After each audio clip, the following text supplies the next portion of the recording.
Hello. Good evening. How are we doing?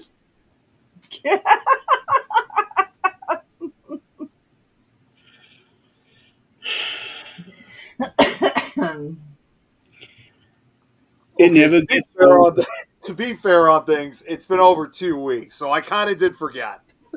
No excuses, Nick. We've been reminding you week after week after week after week. Well, as Kate would say. Every single week. There you go, Nick. That's the volume. You should do that every Oh time yeah, you say well. stuff. Yes. He finally got it. Thanks, Kate. Okay, I'm still sharing this out.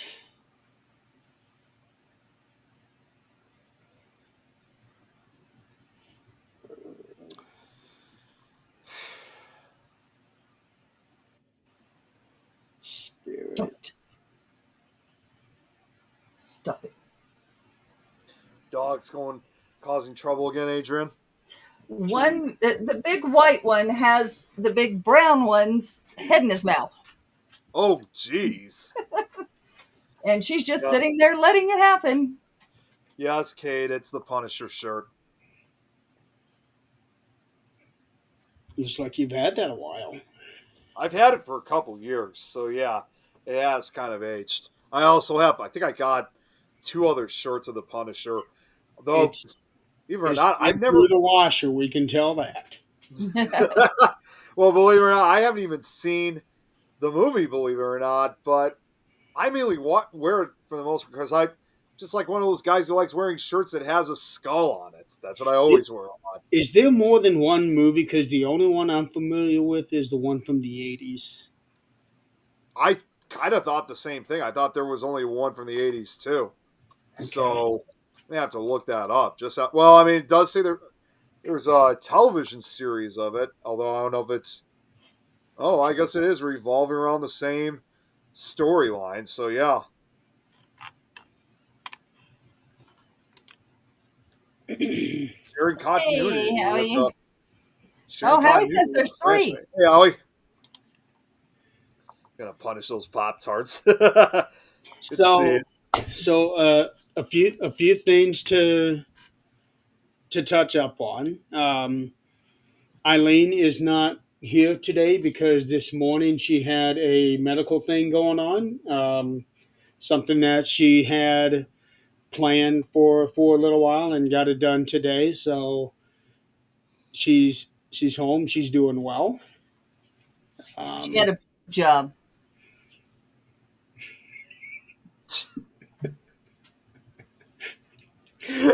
no, it wasn't that. Uh, but Eileen is doing well. Um, Also, we had a birthday yesterday. Yeah, it was yesterday. Mike Myers' birthday. Yeah, Michael Myers, a member of Things. Only Nick could arrange that, getting somebody named Michael Myers on this team. Yeah, out of everyone, and he's got the perfect name for it. And then Saturday will be Tim's birthday. Oh, that's right. Yes, Kate. Collision. I know. Um, let's see. A good friend of ours, Amanda Kinley, she posted yesterday that she lost her father. So keep her in your Yes. thoughts. Um, and then also, a lot of things have been happening over the past week, Yep. specifically over 4th of July holiday. So, as everybody knows, it's been running rampant on the news. Yep. But the flash flood in Texas, horrible event, disaster. Tragic. Just tragic. Yeah, 121 people confirmed as of right now. Including almost 30 children. Yeah, all those little girls from that campsite. that was just heartbreaking just to hear about that whole situation. And as I said before we went on live, and there's some of these girls are, but at this point, considering now several days have passed, they're probably most likely presumed dead. I, So something tells me all of them were killed. I remember hearing about one or two. I think they were found alive 27 miles down the river. Wow, 27 miles down. That makes me even wonder how on earth did they even manage to survive and being Yeah, swept that far of distance. at their ages especially. Yeah, because for most, even at that age, most wouldn't be able to survive such an impact. No, but yeah, that's what I heard. That a couple of them were found 27 miles down the way. And I just couldn't believe it when I heard about that. And I Uh, only heard about that earlier today, so that really shocked the hell out of me. Hey, Tom. and then still 100 and what did I say? 72, 172 people still missing. which once again, if they're not found yet, that's probably going to cause the death toll to get even higher. Yeah, it probably will. Yeah, it probably will. Um, but I know that a lot of people have been calling this like a 100-year flood, but they just had one of those 40 years ago. I know. Yeah, they did. They had some. Wasn't that the one in? Was that also in Texas too, or where was that one at? Yeah, it was in Texas. Okay. It was like 1987, I think it was. Okay. Hey, Sean, I hadn't seen him in a while. Said there were two girls. I think it You was haven't that. been around in a while. Yeah, it's been a long time. There were two girls. I think it was that were found either 3 or 4 days hanging on a branch. I think that's the one. That's the one I was talking about. That's Yeah, the one that was 27 27 miles. miles. Yeah. Um, a story like that is just amazing. That's going to be something that years down the road, because obviously we have all these survival shows and stuff. That's probably something they're going to talk about when they grow up years from now. That's going to be put on. That's probably going to be something that we'll see on television in the future. Well, these Demonstrate how girls they are definitely going to be going through a lot of therapy because Oh, this is yeah. yeah. That's not something you just move on from. Oh, definitely not. See, and once again, I mean, I've talked about this show before. I know it hasn't aired in over 10 years, but it's unfortunate. Like a show like that show I Survived, that would be that's like the perfect show for people to really talk about their experiences and go into like full detail of how they survived their ordeal. They've never, I mean, as far as I know, they've never really had kids on the show. But if the show was still running, and if it was running several years from now, that would have been the one show I think, in my personal opinion, would have been perfect for them to tell them like how they survived it. Honestly, I wouldn't even dare approach them about that because they're just kids. And No, I'm not saying I would approach them. No, not at all. yeah, well, no, even the producers of that show, Oh, well, that's true. Yeah. because asking them to relive basically what they just went through, there's no way. Maybe 20, 30 years down the road. Well, that's what I mean. A show like I don't think they ever really had kids on the show to relate about, what recently happened, because they probably interview them like about something that happened when they were kids, but they don't talk to them like about it like if they were just kids and it just happened like a few years before. That's what I mean. And I think when it comes to a show like that, I don't think even honestly the producers approach them. It's probably the survivors' decision. If they want to talk about it or not. That's the They way how I've kind of Oh interpreted yeah, it. they're not going to force them. You can't force them. No, not at all. they did have one of the girls on the news. Oh, they did. Okay. They do. Yeah, yeah. and they were talking about, it was just a small clip, and they asked how she survived, and she said that the water was rising in their cabin. Somebody broke out a window, and she just went out, and that's what she said. So I don't know whether the breaking of the window made the water rush out, so it made her go out, or if she jumped out. That wasn't clear. That's always risky either way because, and it's not just for a child. Anybody that goes in those floodwaters, especially when it's a raging torrent. Well, let's That- think about when it happened in New Orleans, when Katrina happened. Yeah, Adults, I mean, we found adults a long time later up in the attic hiding. stopping on, Tom. I'll explain later. Yeah, you're taking a break next week and last Yeah. week. Yeah. Nick, this is a guy who says he's going to take a break, and then he doesn't.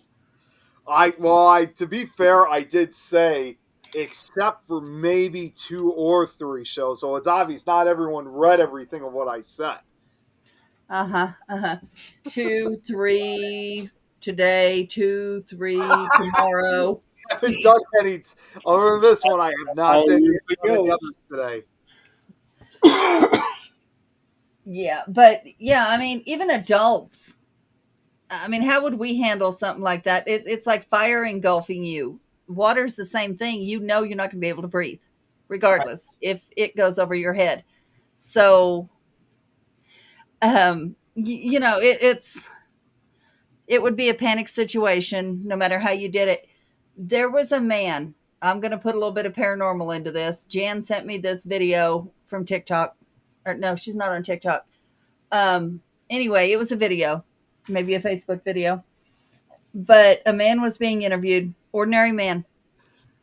And he said he lived around there all his life, and he was standing, and why he was standing there, he didn't give the full story. But he went to the flood water and was standing knee deep in it. And he said, I knew how far I could go because I grew up here. And I was yelling out, can anybody hear me? I guess he went to go try to help. And he heard a scream of a little girl. And so he'd walk 50 feet and do it again. Can anybody hear me? And he said all he could hear is the flood water. So he didn't know who could hear him. And he did that several times and then heard the scream again. And when he finally got to where the scream was, he found the little girl. She was not alive. Oh my God. So how did she lead him to her body? And nobody else, I mean, the crews were all around after that. There was no other survivors. No survivors, Unless period. maybe she was alive when she was screaming, and then by the time he got to her, it was just too late. It was like No. going through her death throes. No, she had been gone a while. Really? Hey, Chris. She was hanging from a tree, Oh. and not in a good way. Huh? She wasn't hanging on for life. She had gotten stuck to it as the water receded. Hey, Braxton. Unless he simply heard somebody else. I don't know. And that's what was her spirit. Could be, maybe. Maybe it was like a way to make sure that her body was like not swept away, that somebody knew. Well, Perhaps, or maybe to try to residual. send that- or maybe to try to send that message that she died, and whether her body would eventually be found or not, somebody would know that she was dead and not later be presumed dead. Well, this what man, about an animal scream? I don't know. I that's a possibility. That's right, Um, Braxton. That's what we're talking about. Yeah. The interviewer never showed himself when he interviewed this man, but the man was so visibly shaken it was a bad deal. And he called his friend in the standing in the middle of the water, and he had called his friend, and his friend said, he said, I hear a scream. And he said, well, I'm sure you do. And he said, no, I think I'm going crazy. I hear a scream. And he said, well, his friend told him, he said, people have different abilities. So follow what you know. And he was on the phone with him when he found her. And he said, I'm on my way. I'm on my way. And I guess, I'm the way he acted. I don't know how long after that it was, but the way he acted, this man's going to need some mental help. He's going to need some counseling sessions. Going through something like that. I can actually kind of relate because I went through a flood myself, not a flash flood, but a flood nonetheless. Uh, but finding the body of a child, that alone, no matter what Oh my circumstances, God. would be traumatic. Yes. That's why I quit volunteer firefighting, Jeremy, because we got called to a scene of a child and I was done. Jeremy, what Braxton just said, isn't this what you were just referring to about the 100-year flood or something like that? Yeah, I'm pretty sure it was the 1987 is what they said. Yeah, Now, 10 kids lost Kerrville, their lives. They were calling that one the 100-year flood, so that's why there was a lot of people kind of pushing back on calling this one the 100-year flood. But I don't know the circumstances behind the one in '87, what caused that one, but this one here was caused by a tropical storm. Chris here says yeah. this was the third largest death toll in Texas history for natural disasters. Now for New Mexico and maybe Kerrville, because it's not that far, you have to remember, even a small rain, the ground is so dry in that desert area that it will not soak in. It won't soak into the ground. So, and then the hills, which aren't huge hills, but they're still hills, it comes down quickly. And even when I lived in Carlsbad, we had flooding and it took out the bridge.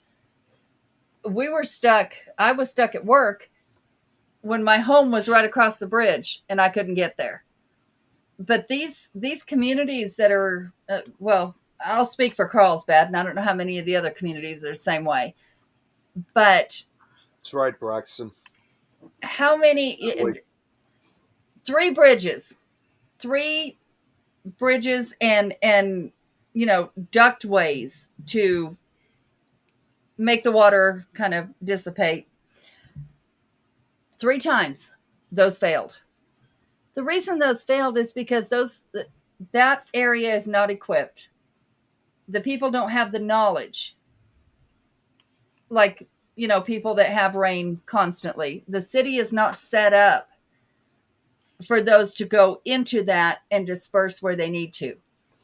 So three times it failed, and I three times that bridge collapsed. I heard and saw a video of an iron bridge being swept away. oh, Uh, really? it Yeah. was like a historic bridge. Ah, jeez. Um, not one that's used anymore. I think they just use that as part of a walking path. Yeah, like a kind of like one of those historic tourist areas, just to walk and get pictures of. I'll have to look at that, Tom. Is it out on YouTube, or where's Said it at? fire in the area. I don't remember hearing anything about fire in the area.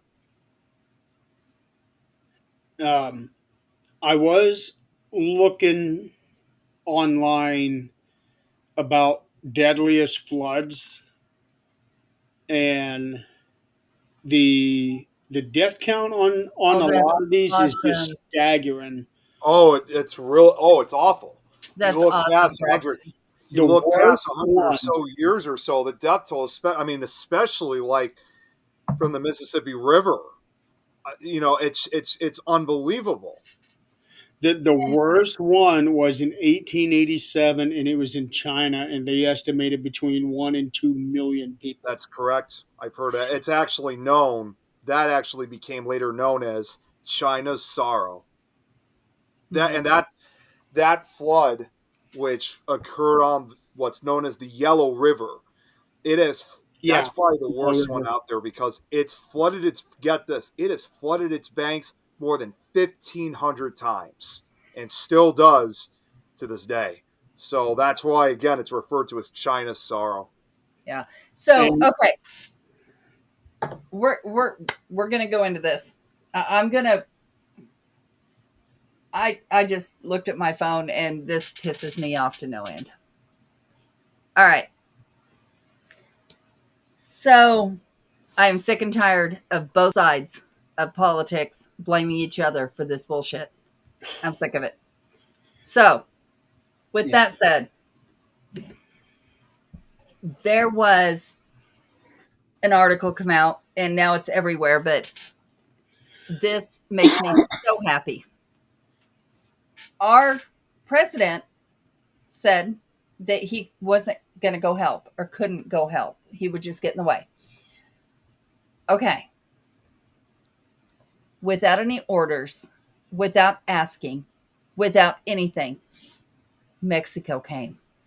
I was about to say that. I heard about that yesterday evening that Mexico's firefighters came out across the border. Weren't So asked. yeah, They weren't asked. well, not They were asked, but not no, I ordered. didn't say. I meant to say not asked, but No, no, I they showed know. up. But that's the main point. They were Yeah, not asked. Their president did not order it. She didn't order them to come. They saw somebody in need and they came. They came with backpacks. They came with everything to try to come help. They come with boats. They come with their knowledge and they came to help. They could have gotten in trouble with the way this country is right now. They could have gotten in trouble for coming, but they did it. and they were doing it because the way how I see it is regardless of where they were from and where we were from, not only were they doing their job, but they were following probably the promise many of these guys had made promises to, like when they were probably since they were kids. They wanted to save lives. They Oh my wanted to God. save people that were in desperate need. And in a case like this, Yep. especially with the tragedy of all these kids that have Yep. died, they obviously, probably no surprise, a lot of these firefighters were probably parents themselves. Oh, good, good, good, Braxton. probably. I did not know he was going tomorrow. Hooray for him. Anyway. Yeah. Um, so yeah, you're right. Both sides need to stop. This is Yeah. getting stupid. We are becoming a country that just hates each other Yep. and hates others, and this is not okay. There was, What- go ahead. Well, it was actually going to go into another taboo since we're already in politics. But the thing that's been really aggravating me is all the people that are taking the religious side of it, saying that God sent this flood to punish people for, Yep. the whole thing with Pride Parade. Oh yeah, I Um, saw that was Something ridiculous. about a Biggest city pride raising a parade is pride here. flag, and God decided to punish with this flood. And we had a pride parade over here too in Yeah, Chicago. The biggest one is right here in Denver. I Yep. walked in it. I New was York, in it. Don't New strike York me. City yeah, had their pride fest, their pride event too. But here's the thing: we are hating on each other, and this is not okay. We are all people. I don't care who you love. I don't care who you screw. It is not my business. It is not my problem. You're not screwing me, and you're not paying my bills. I don't give two shits. Stop. that's how it should be. Yeah, that's right. You know what? It's fine. You're not messing But with me but a or lot my of these people are so fanatical about it that they are actually happy that this happened. right. wishing for this to happen again. And that's where I draw the line, because once you start wishing harm or death on somebody, I'm done with you. Plain and You know, simple. it Right. gets to a point. It's like it doesn't matter. And first off, we have to remember a good majority of these victims were kids. These were innocent kids that Sure some they of which are. were not even close to 10 years old. So it's like, Right. what on earth did some of these? What on earth did they do to deserve this? But not only that, more importantly too, is that um, sorry, I almost lost my train of thought. But just, You're getting I mean, just old, the Nick. yeah. Well, I that get it. and I'm trying to bite my tongue. I get it. yeah, it's. I mean, what I was going to say is it doesn't even sometimes matter who some of these individuals were when they died. It's like even I draw the line thinking, okay, there may be some people out there who I know that may be absolute jerks that I may hate with all my heart, but they don't deserve to die. And I don't. Here's my thing, and most of you already know. Those that don't, well, you're about to find out. Um, Here's my thought. I am not a religious person. I am more spiritual than religious. I believe there's a creator. Of course I do. We didn't just land here. But would this creator that okay, let's go with the Christian culture. Yes, in the Bible, which is man written, they make him out to be a vengeful God. Hmm. And I just don't believe whoever God is vengeful. I just refuse to believe that. And even if he was vengeful, why would he do this to children that can't think for themselves yet? Well, And Right? think about this, because this, what you'd be talking about, would be a supreme being. And when you get into a supreme leader, this supreme leader, more times than not, would be a dictator. A dictator is very vengeful and doesn't care who he hurts, Nope. yeah, and I just especially if don't. he wants to make an example of somebody. Yeah, and I'm just not buying that. Now, I'm not saying I don't believe in God or a God, but here's I have read the history of the Bible. I have read the history by itself. And people put things in that Bible to scare people into doing what they want or what they need at the time. And it stuck. I Oh, don't like absolutely. that, but here we are. And so, people are blaming religion, people are blaming race, sex, sexual orientation, not sex, but maybe sex too. Fuck, I don't Yeah, know. maybe. But They'll blame on anything they can get their hands on for the most part. but the more we allow this to happen and not shut it down, and I don't mean violence, that's not what I'm saying, but not accept it to happen. Like, you know, the religious, okay, that's their belief, that's fine, whatever. But they don't need to go out there and say, God did this because you were gay, God did this because you were, whatever. These kids had nothing to do with that. Right. And we had a lady come out on TikTok the other day. I didn't see it until today. And she was a black lady, came out and said that this happened to these, and they were predominantly white kids, which they were.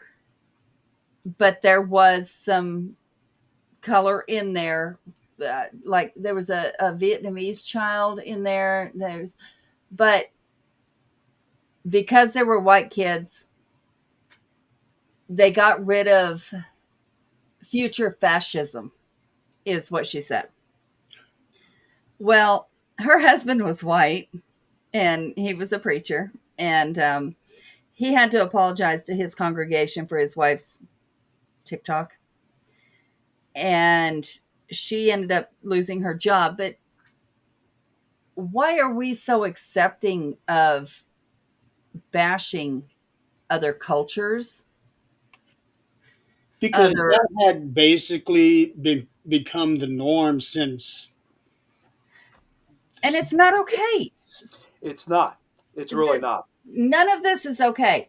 It's not okay for Americans to bash another country. Well, It is not okay for another country to bash us. This is not okay. Actually, it's I not take well. that And back. to be fully honest with you guys, and this just happened recently. I mean, this may sound unrelated, but it's going to go right back to it. You guys probably saw that just a day after 4th of July, I went to a wedding. And although we didn't go to the actual wedding ceremony itself because it was being taken, it wasn't at a church. It was taking place at City Hall in the city. But we did go to the reception, and the couple who've become really good friends of mine now, along with the rest of my group, they were an interracial couple. The girl was Asian, and then her husband, although he was white, he was actually Turkish. So, understandably, where they were going to have the celebration at, it was going to be, and it was my first time ever I've gone. It was at a Turkish banquet. So, in a way, I was kind of being exposed to a different culture, and of course, yeah, you get a little confused by it because it's something I've never experienced before. Because like Turkish culture. It's fun. It is. I mean, it's like, well, at the time, still, it's like, so it's a Turkish banquet. What do I know about Turkish culture? So, but I learned a lot of it, when we Yep. were there, and it was quite a remarkable experience. And not only that, Mhm. they did something special. We sat at one of those long tables, and the girl's friends, which was us, her friends sat on the right, her husband's friends sat on the left.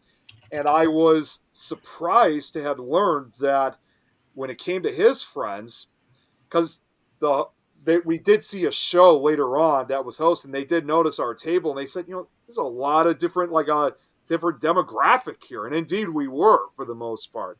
I later found out that this guy, the Turkish guy, some of his friends, believe it or not, were Greeks, and we've always heard the old thing that the Greeks and the Turks have been enemies for thousands of years. Mortal enemies. But in this case, that wasn't the case with these guys. It was a combination of the Greeks and Turks, and it just came to show me that even if that's true and it's still ongoing to this day, regardless of their cultures, these guys obviously chose to be best friends with one another. And that was his family to begin with. And That's the thing. That's the key word right there. They chose to be friends. that's right. Just And like they said, for a lot of other people, they chose to diss somebody because of their cultures. now, I believe it or don't not, I mean, understand that. I don't. can't. Well, I believe it or can't not, get it. Well, believe it or not, I mean, the entire interaction I saw, it was great between I didn't really talk to them too much because, understandably, they spoke Turkish and Greek. I didn't know Turkish and Greek, so I couldn't really talk to them, understandably. But they even the person who was hosting the show even pointed out saying, "Got a nice group here, Yeah.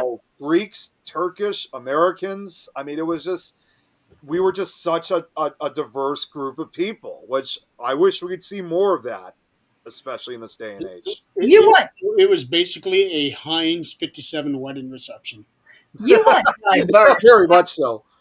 I'm telling you, you want diverse. Nobody ever expects it out of me just because, well, look at me.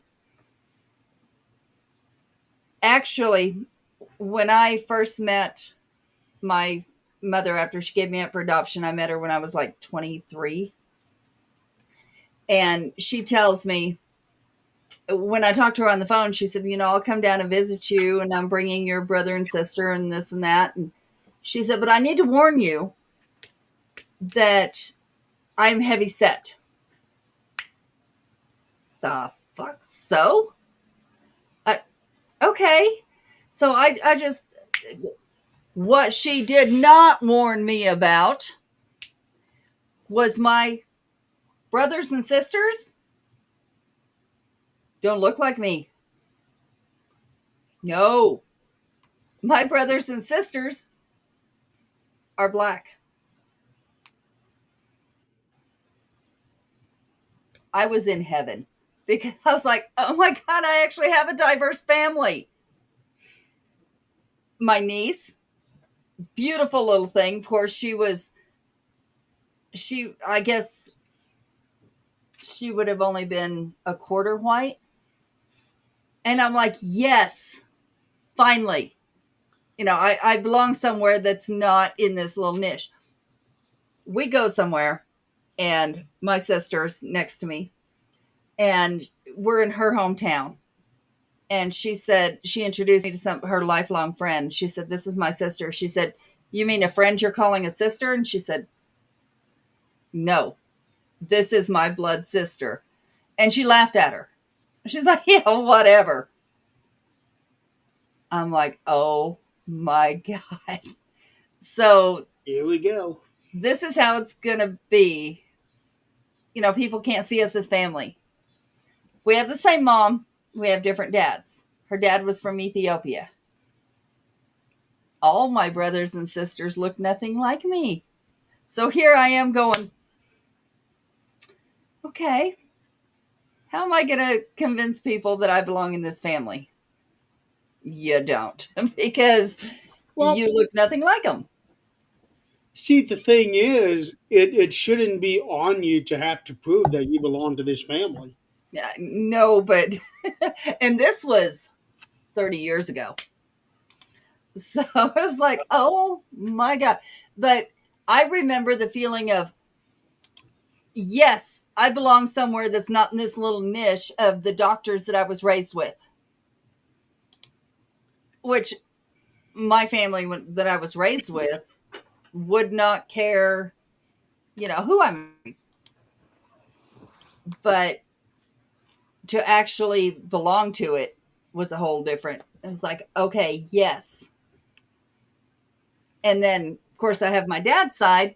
They're like little blonde, blue-eyed, look like my daughter. My brother, I'm going to go see, my daughter looks just like him. So, my family is just way out there. So even before that, though, I never, I never saw lines between religion, between culture, between people. I just never did. I guess maybe, is it the way we're raised? Is it what we're taught? I mean, I don't know. It does go back to how we were raised. For me, the way that I was raised is I don't give a shit about your culture. Yeah. If you're a good person, you're a good person. That's it. I could care less where you came from, what color your skin is, male, female, whatever you are. I don't give a shit. Yeah.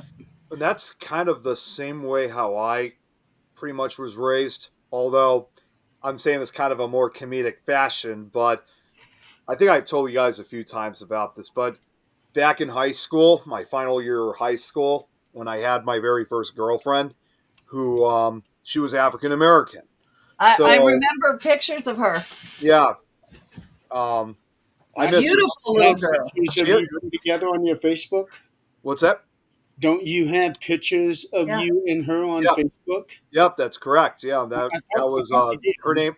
Her name was Iris, and not only Beautiful was she, girl.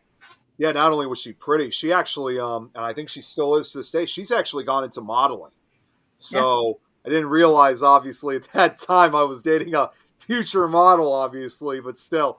Bottom line of what I'm trying to say is that this was back before my grandfather passed away, and I think my grandfather only got to ever meet her once, like in his lifetime, because he passed away in 2013. She had big boobies. Yeah, that's where he gets Damn his it, love Tom. for boobies. Anyways, my grandfather. Tom, I could go in so many different directions of that,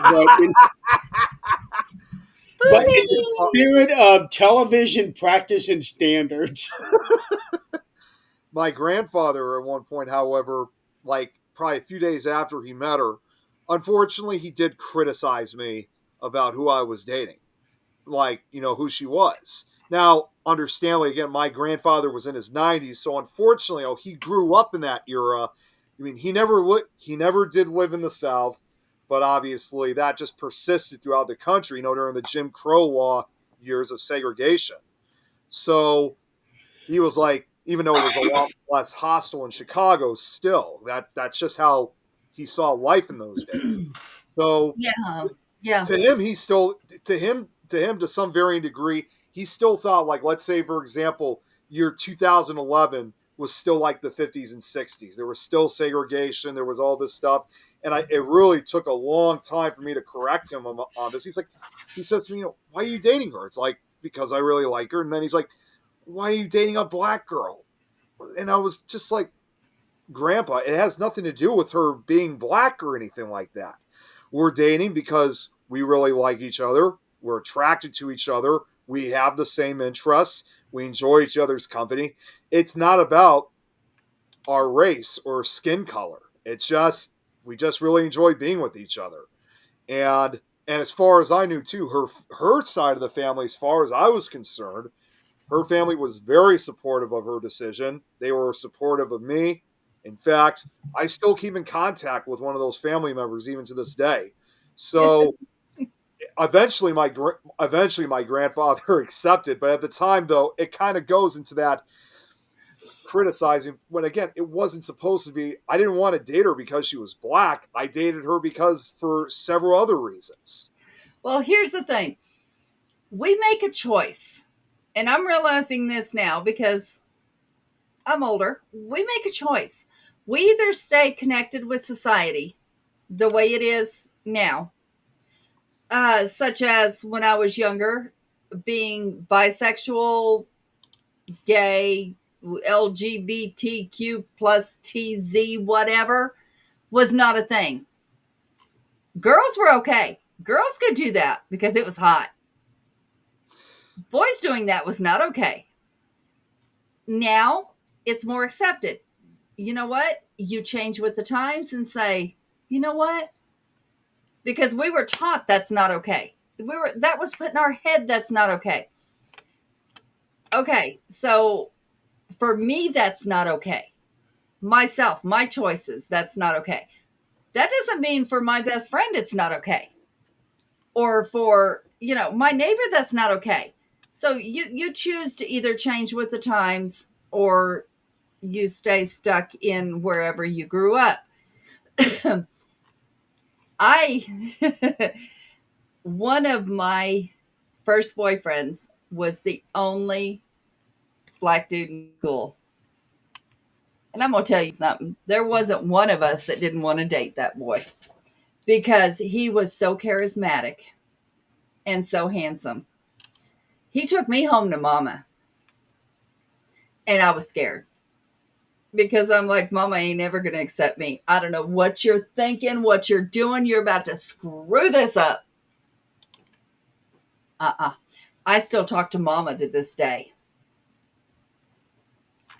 She is still mama. She accepted me. She took me in and she's like, you're good for him. Well, yeah, I was for the time. And we helped each other through hard times. And, that's still mama. And I still talk to him. He's married, moved on. He's got a great life.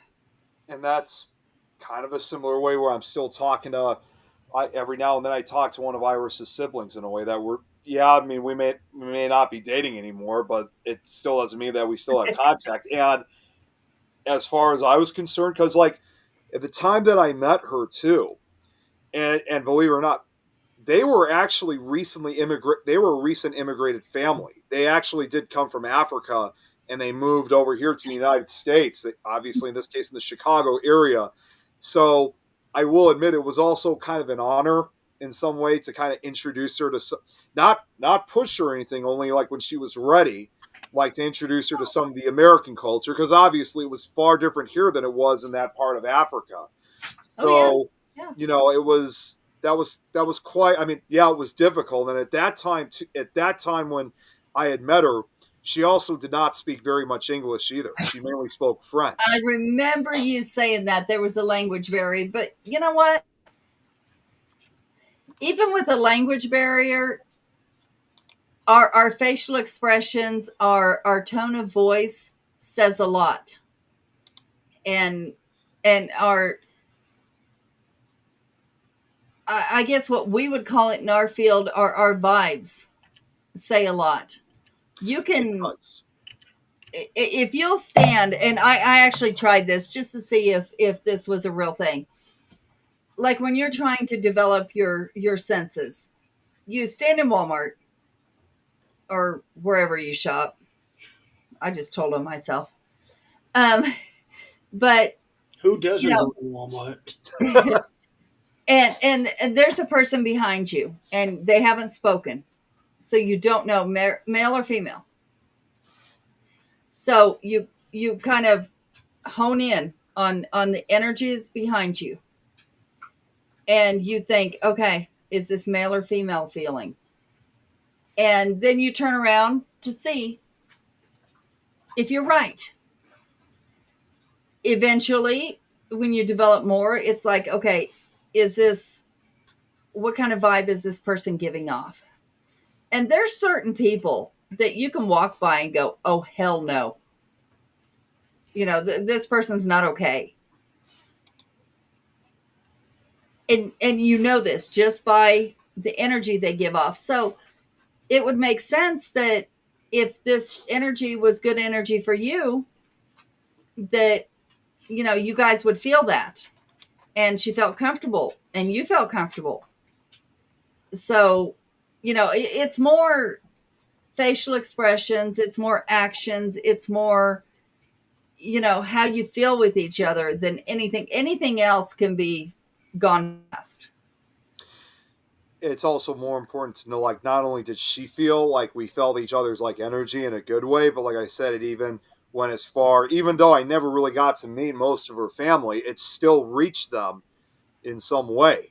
Mm-hmm. And again, despite what my grandfather, originally objected to, again, eventually he accepted and understood that this was someone I really wanted to be with. And as Right. far as I was concerned, the rest of her family, even though the rest of the family was obviously a black family in this case, I mean, as far as they were concerned, they didn't have anything against their sister, dating a white person in this case. You're So lucky. You're lucky. very lucky. I mean, and like I said, that's why I still get support from them every now and then. Sure. Braxton, tell me. I'm curious and I want the honest truth. Did you find those women, were they, and this isn't a cultural thing, this isn't all women, but the ones you dated, were they like entitled little heifers or were they actually good?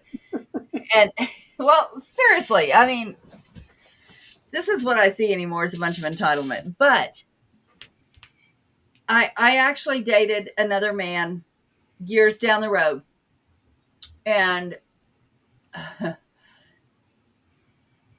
I have never seen so much. I don't know what his dad instilled in this man, but I could not fix it. I couldn't fix it. He was a security guard for a strip club, and he highly educated. That was his night job. Highly educated. He worked for Dell.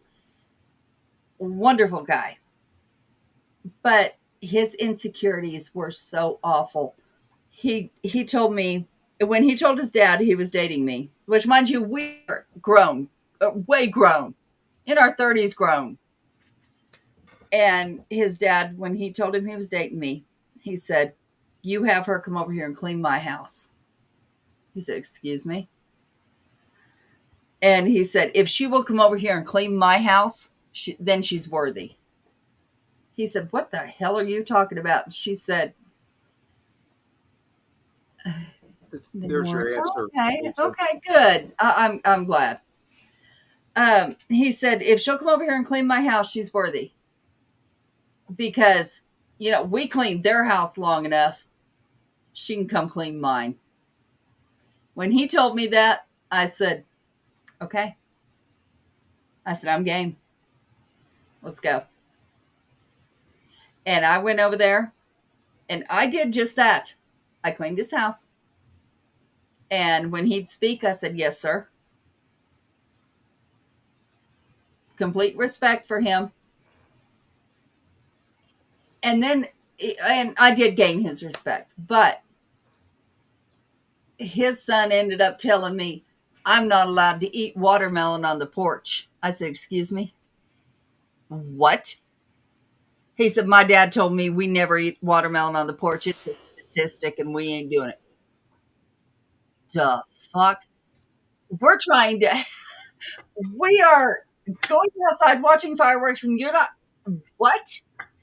What did your dad do to you? Dear, what did he do to you? Because there were so many things he would not do. And I'm like, I cannot, I can't with this. What was it that they were trying to separate themselves from the black race, even though they were? Yeah. Yeah. He said that people would look down on him if he did certain things. And eating watermelon on his porch was one of them, or out in public. I'm like, I had to look up, where did this even come from? What are you talking about? It was so bad. And I'm like, I cannot. I tried for I a know year. that the stereotype for them goes to watermelon, chicken. I tried and I could not. Mm-mm. I'm like, dude, you have got to understand. He was military. He served in our military. I mean, this guy was top notch, everything, Sometimes completely even the educated. military can't break what your parents instill in you. Oh, I was like, and that was one of the hardest relationships to leave just because he was perfect, other than this. I'm like, dude. So, I don't know whatever happened to him in his life afterwards, but I had to walk away. Yellow and pink. You know what? I have never tried the yellow. Oh my gosh. I'd never Uh, heard of yellow I watermelon. never even knew there were yellow and pink I watermelons. did know there was. I just haven't tried it. But Walmart is now selling those little bitty watermelons because I've I never can't eat a seen whole one those. of these, and I'm the only one in Are, this are house. these yellow on the outside or on the inside? Inside, inside, they're amazing. I've seen them, but Dad and I are the only ones that'll eat it in this house. So I have to buy one of those little bitty seedless watermelons, and they are amazing. It does, Chris. Well, Yeah, absolutely, it does. well, And I'm going to get to that in just a sec. What Chris Oh, said. okay. Um, okay. I just looked them up. They remind me of mangoes. Oh, really? knock it off. Well, we never had them at our grocery store, so that's why it was kind of unfamiliar to me. But Yeah, we don't have them very often here, but our Hispanic store, I love our Hispanic store. You want to try fruit that you never see, like star fruit. yeah, we got star fruit. There's this one. It looks like star fruit, but it's got like little tentacles coming out of it. It's really weird, but just the different fruits are absolutely amazing. Which now I don't know, with the tariffs, maybe a little harder to get. No, Um, but I just heard that one tariff or one country ended up getting like a 50% tariffs now. I think it was Brazil. and China. we get so much good stuff from there. I know. Well, that's where when you really think about it, all our produce mainly comes from like Central and South America, as well as Mexico. When I Don't used to think work I in, will not drive my ass to Mexico to go get some stuff. yeah, Well, because I, like I can when I I used to can work, understand the thought process of American made. I get that. Um, Oh, oh but wow, there are just some things that are not made in America. that we enjoy. Yeah, Well, here's the thing. when I used to work in produce, I would see boxes that would say, product of Mexico, product of Guatemala, Honduras, El Salvador, Nicaragua, Belize. The I've list goes on. traveled to these places. I promise you, they are amazing when you're there. Oh, I'm sure they are. Oh my God, they There's are actually amazing. something else. I don't know if you guys know it actually exists. It doesn't come from Mexico, Central, or South America. I think it actually comes from. I think I actually found out comes from Southeast Asia, and like for example, the talk about like these different colored watermelons. Did you Oh, guys hell know? no. Did you guys know there's actually such a thing as blue bananas? Did you guys know that exists? There's I've actually I seen didn't. something about that. Yeah, they're blue bananas, although they don't have the same taste like with an ordinary yellow one, like you would expect. They say it kind of has more like what was it? It was like oh my god. It's called a blue Java banana. Yeah, they're from like Southeast Asia, from like Java and Sumatra, in those parts of Indonesia, and they have like Oh, they have like a really good taste to them. And also Northern Australia. Yeah, Northern Australia. Yeah, they have expanded to Northern Australia too. They're also known as okay, I just looked it up.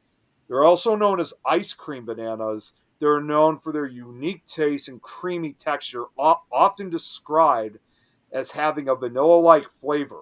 While some perceive it as similar to vanilla ice cream or custard, Shut up. others note a hint of tartness and a more subtle banana flavor compared to Cavendish bananas. if you got blue balls, it's your own fault, Chris. I don't want to Wait, hear what? nothing. Oh, I see it. Now, But yeah, it actually does exist. Currants. There are some people there. I did hear they are growing some of the product here, but obviously like down in Florida. I But did for the not most know part- currants were banned. I love those. But most of the time, you can only get those like in Southeast Asia and parts of Northern okay, Australia. get this. The blue Java banana. In Hawaii, it is known as the ice cream banana. Yep. Somewhere else, it doesn't say. It's known as the Hawaiian banana. Okay, I love that. Don't jump onto that I'm bed. not even going into that. I think they're supposed to be. If they weren't, I'd worry.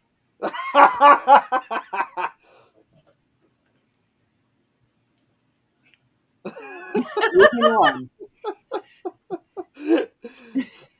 Oh my god. One thing I did want to bring up when we were talking about the floods, Yeah. the worst death count in the U.S. was in 1889 in Pennsylvania. It's called the Johnstown. The Johnstown dam break. 2209. Oh yeah. Death So count. I was actually going to try at some point to do No. a Nick Files episode on the Johnstown flood, and most people don't know this, but that flood in particular, not only was that the worst flood, it was actually considered the worst, biggest single day loss of life in American history until 9/11. I know she's not laughing at that. She's still laughing. No. Yeah, I know. But yeah, that was a horrific event about the dam break, and no one knew anything like that was going to happen when the dam broke.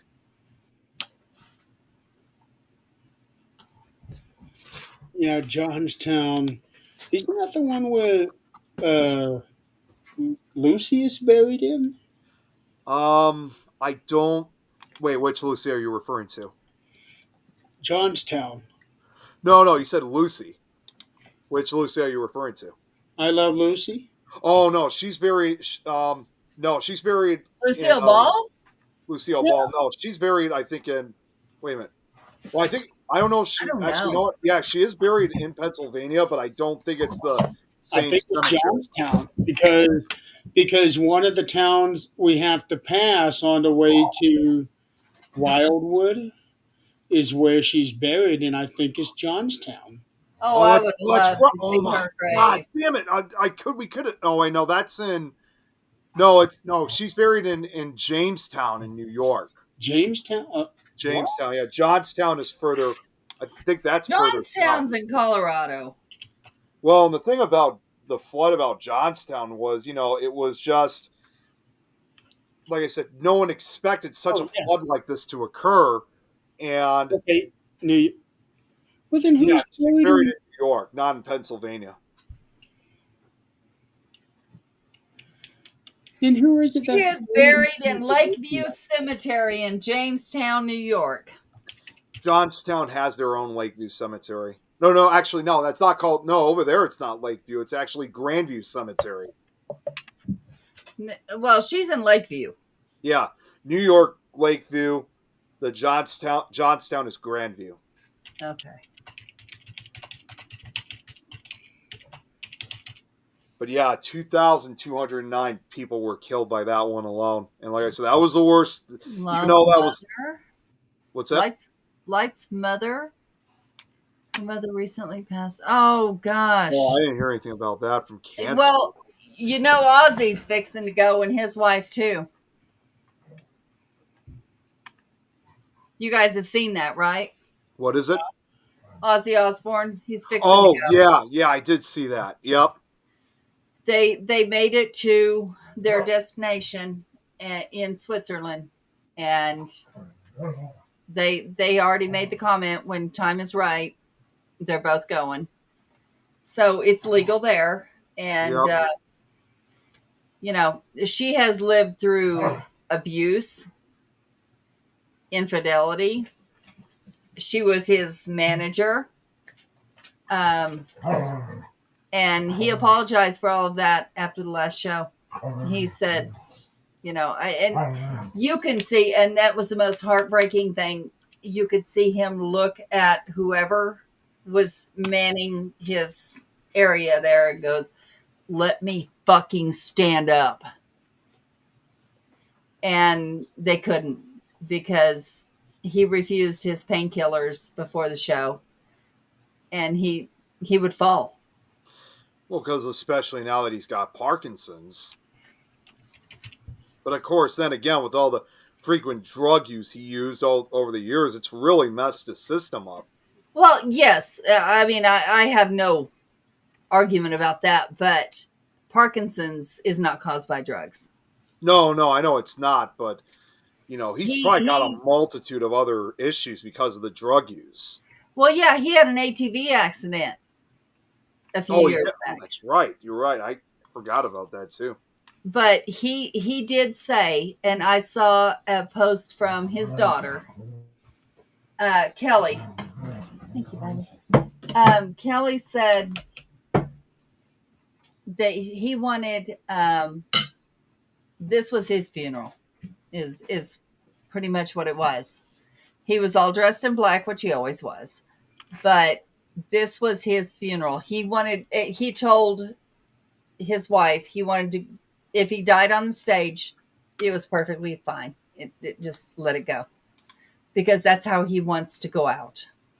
And he wanted to go out standing up, but that wasn't going to happen. So, but we're going to lose him here real soon. I gotta feel it. I hate to say it, but I don't think he's going to be here. He may have maybe like another year or two, but I think maybe even 6 months. Yeah, I mean, honestly, maybe even sooner than that. But I don't think we're going to see him. But I don't think he's going to make it to the end of 2025. He's not. But you know what? He is 77, and he got to do. Huh? Chris Evans said his birth year, 1948.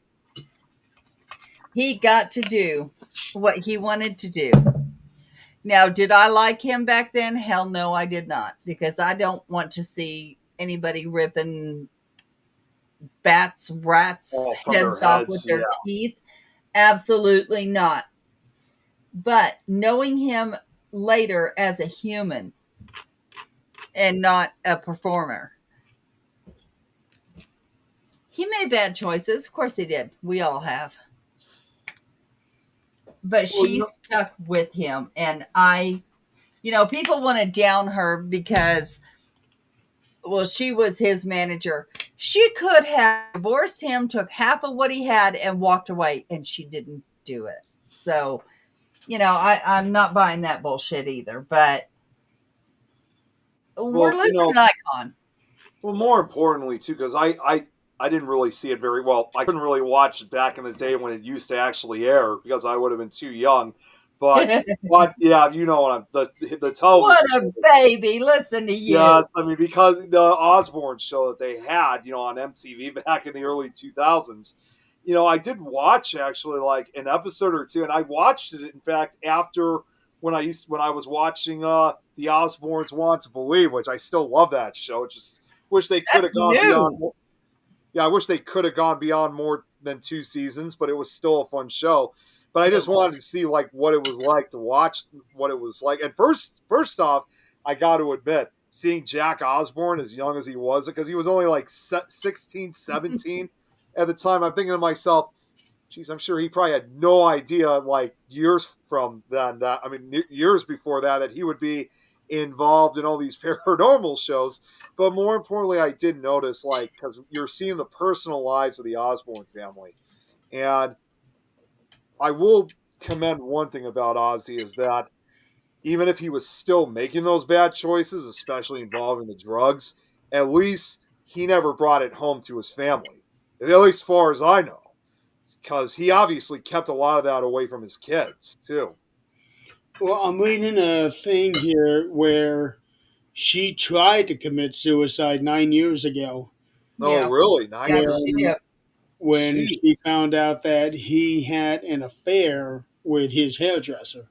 Yeah, she did. She did. But Kelly, do you remember Kelly? Way back when this show first started, she was a fat little girl that was a lesbian. Well, I never knew she was a lesbian. Yeah, she was. She was a very chunky little girl that was a lesbian. She's married to a guy now, isn't she? Nope. Oh, wait, hold on. She just got proposed to. Engaged to a guy named Sidney Wilson. Yep, she was engaged during his last concert. He proposed during his last concert. Okay. And I don't know what happened to Kelly. I don't know if she had surgery. I don't know, what. She started going with her brother to paranormal things. She is actually a medium. And she found that out on the show, supposedly. I don't know, how much of that's true. But she was everything that's on paranormal TV shows. You got to take with a grain of salt, right? Yeah, right. Especially the shows in this day and age. She was with Chip Coffey. Oh, Chip he Coffey was her mentor.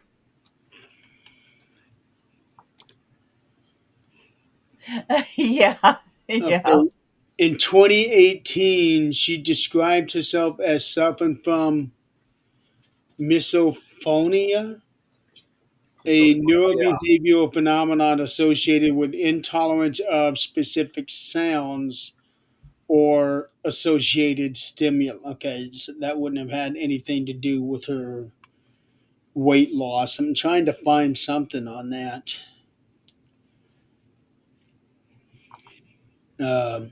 I'm not seeing anything on here where she was with another woman. You had to watch the shows. In 2006, she dated a guy named Matty Derman from Fields. Then she dated a Luke Worrell, who is a model. A guy named Don Bronco from some weird ass band. Got engaged to a Matthew Masshart, who is a chef. And then I guess she started dating Sid Wilson. There's nothing on here about her being a lesbian. You had to watch the very first shows back when she was really chunky. She sure she wasn't bisexual? Well, down here it does say she is a British LGBT rights activist. Oh yeah, she was also lesbian. Okay. Kelly was in Sharknado 2 as well. Seriously? Everybody was in a Sharknado movie. Maybe. I won't discount that. Speaking of which, just out of curiosity, The cast for all 5 or 6 or 20 of those movies is a who's who. and speaking of which, in just a week from now, it's going to be Shark Week. I don't care. Although I will say, what was it last year, Adrian, or 2 years ago when I was over at your house? It was Shark Week Last year. Yeah. last year. Uh-huh. Okay, and I was actually interested in some of those shows. They're good shows. They really are. And I'm curious Yeah, to see what this year is going to bring. it shocked the hell out of me. And just out of curiosity, because I didn't really get to see who the host is for this year, because last year it was John Cena. So this year, He hosts everything. yeah, I know he does. I know he's been a frequent guest like on SNL, but this year it's I hope I'm saying his last name correctly. Tom Bergeron. Does that name sound familiar? I have heard that name. Tom Berger. Yeah, I guess. Chris, I'm gonna kick your ass. I swear to God, I'm going to text you at 2 a.m. with that fucking song. He was the host. He was a host of the show America's Funniest Home Videos from 2001 to 2015. Okay. He also was the host of Hollywood Squares from 1998 to 2004. Yes, Chris, I get it, and it is the oldest, stupidest joke. What? Oh God! It's the thing that John Cena came up with. He's got this tagline where he says, "You can't see me," so now everybody makes a comment on one of his pictures. Why is that hat floating or whatever? Because they can't see him, and I'm thinking, jeez, that's so stupid. It was funny for the first few months, and then it got old. I'm looking at Shark Week right now on Wikipedia. They don't have a host listed for this year. No, they do. If you just look up Shark Week 2025 host, they'll tell you. It shows you immediately. It's Tom Bergeron. Oh, why didn't I think of that? Because it hasn't happened yet. They may show the past. Oh, okay. I know who he is. Yeah, I know. That's why I said he used to host Hollywood Squares and America's Funniest Home Videos. He's also host of Dancing with the Stars, I think. Yeah, he's been a big television host for well over 20, 30 years. Yeah, I see his picture. Yeah, I know who he is. He's also a comedian, too. Never knew his name. Okay.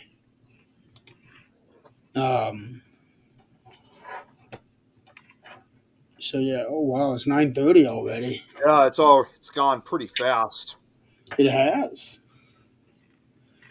And we were talking before the show started that we would only keep at an hour. Yeah.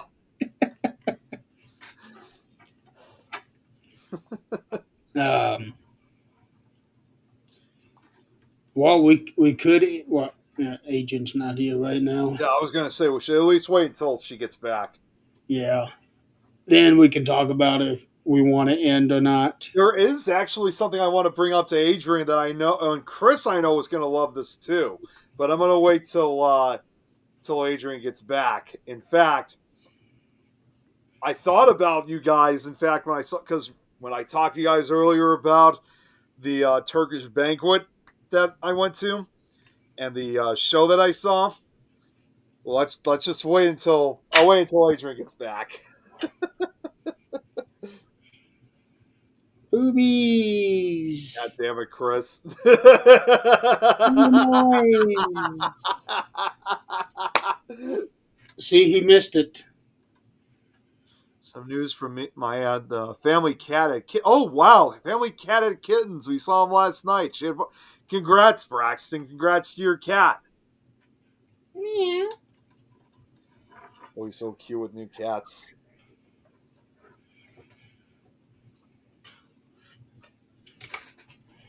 Where did Adrian go? I have no idea. She didn't even say where she was going to go. Yeah, I didn't see her leave. No, I did, but she never said anything. Hey, Adrian, you there?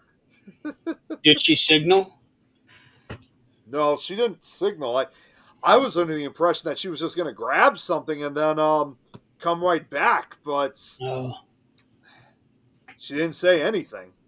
See, I would go back and rewatch the live to see if maybe we missed something, but no, nothing. There is one other thing I just want to point out too, that while we're waiting for Adrian too, is that all this talk that we said about the floods and stuff. Did you hear about what was going on up in Washington, by the way, about the earthquake swarms? Earthquake storm? Swarm. Oh, swarm? No. There were news about there were 200 earthquakes, like not major ones, but small ones that were occurring kind of like in the Seattle, Washington, Tacoma area.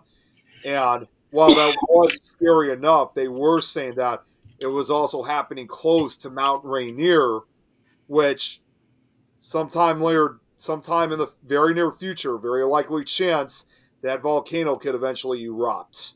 Although they're now saying the USGS did say that there's no cause for immediate concern.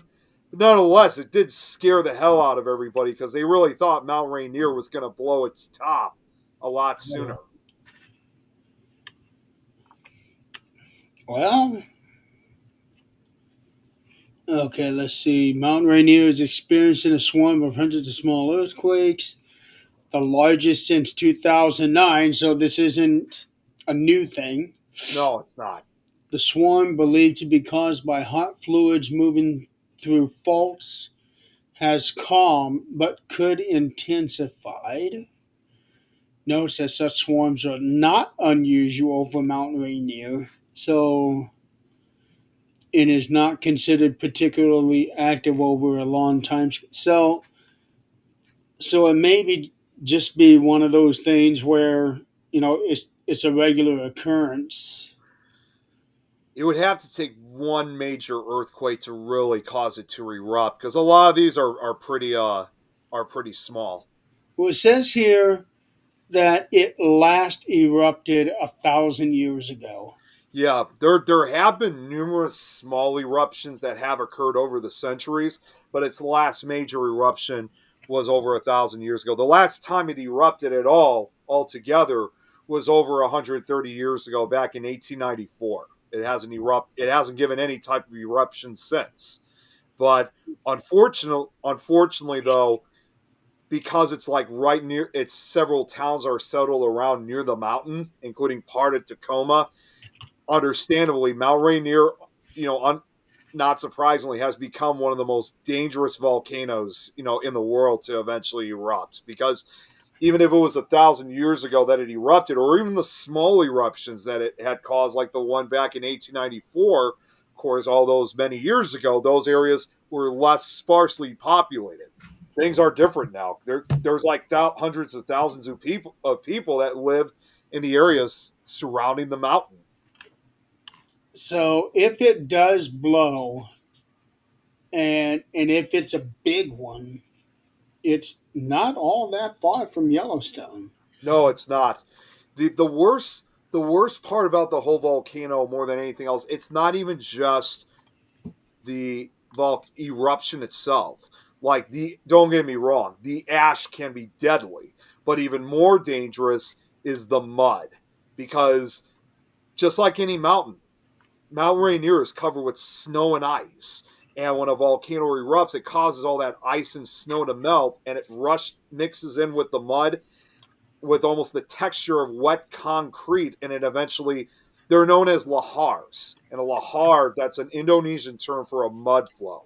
And you get hit by one of those things, you don't even drown in those things. You're literally crushed to death. I mean, you get hit, you're done. It's over for you then.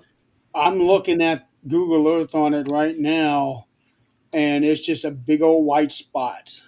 Yeah, that's what it looks like currently. And they're saying that obviously our last eruption we ever had was Mount Rainier's neighbor, Mount St. Helens, back in 1980. And as bad as that was, again, only 57 people were killed in its 1980 eruption. But again, that area was sparsely populated. Mount Rainier, on the other hand, is fully populated. So if Mount Rainier was to erupt like Mount St. Helens did, it's going to be far more deadly and destructive. Oh yeah, Any, gonna anything keep really getting close worse. to it. In fact, if you go to those areas today, because when those lahars, destroyed several areas of that part of Washington back in 1980 from Mount St. Helens, not only did you have hundreds of homes and buildings destroyed, even surrounding countryside was completely destroyed. Even 45 years later, you go there today, and you can still see what almost looks like desert. And it's taken the land a long time to heal. So imagine the same thing with Mount Rainier and decimating all those surrounding towns, including Tacoma. There's a place somewhere in that area. I don't remember which state it is, but my parents and I went by there, and it was one of those places where there was an eruption thousands of years ago, and the whole area surrounding it is nothing but like black glass. Oh, yeah, yeah. That's what's known as Somewhere pretty in much. the northwestern part of the country, like like Washington, Oregon, They're Idaho, pretty much known. If some I'm thinking correctly, it's probably part of the deposits because those are areas that are known as lahar deposits. Because you have to remember all the mud and dirt that come from these volcanoes and to create these lahars. Even today, with a lot of the surrounding towns and part of Tacoma, they're living on previous lahar deposits. So it's probably part of the deposit you may have seen.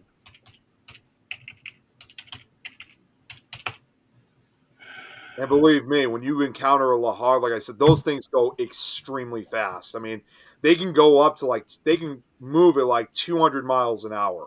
So you're not going to be able to run away or escape on foot.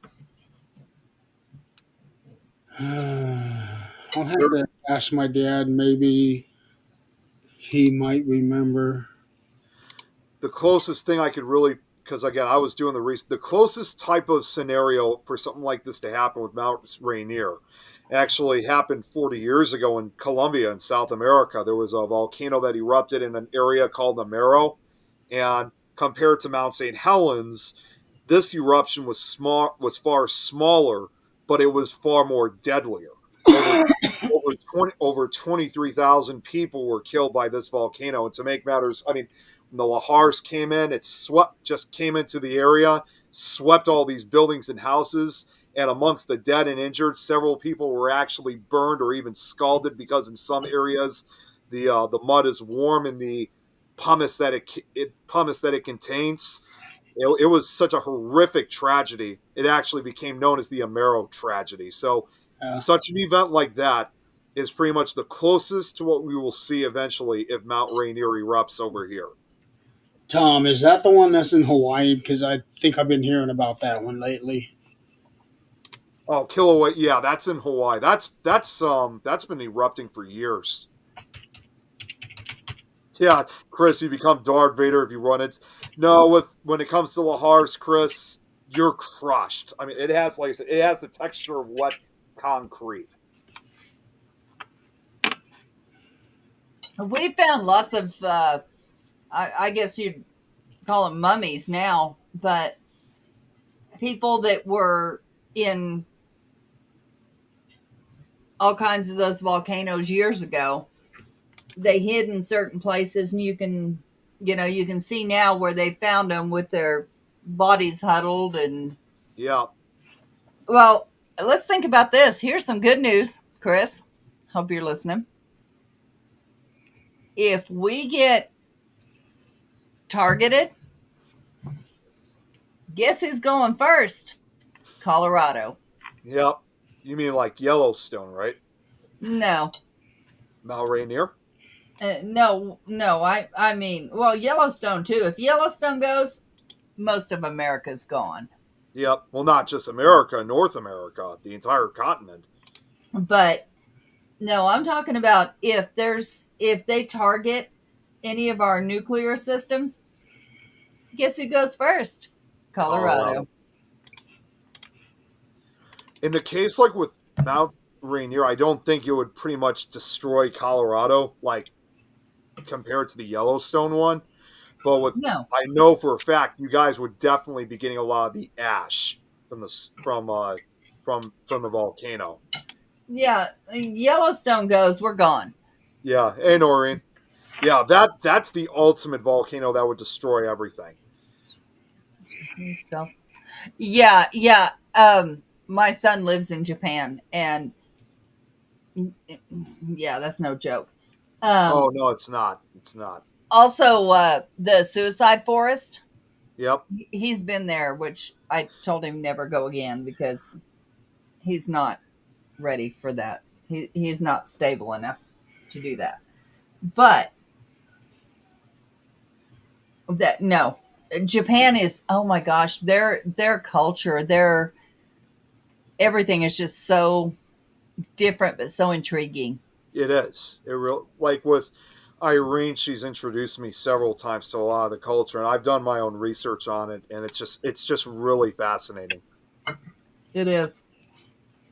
Yeah, my US son, and when he comes home, he's like talking half Japanese and half. I'm like, where you at?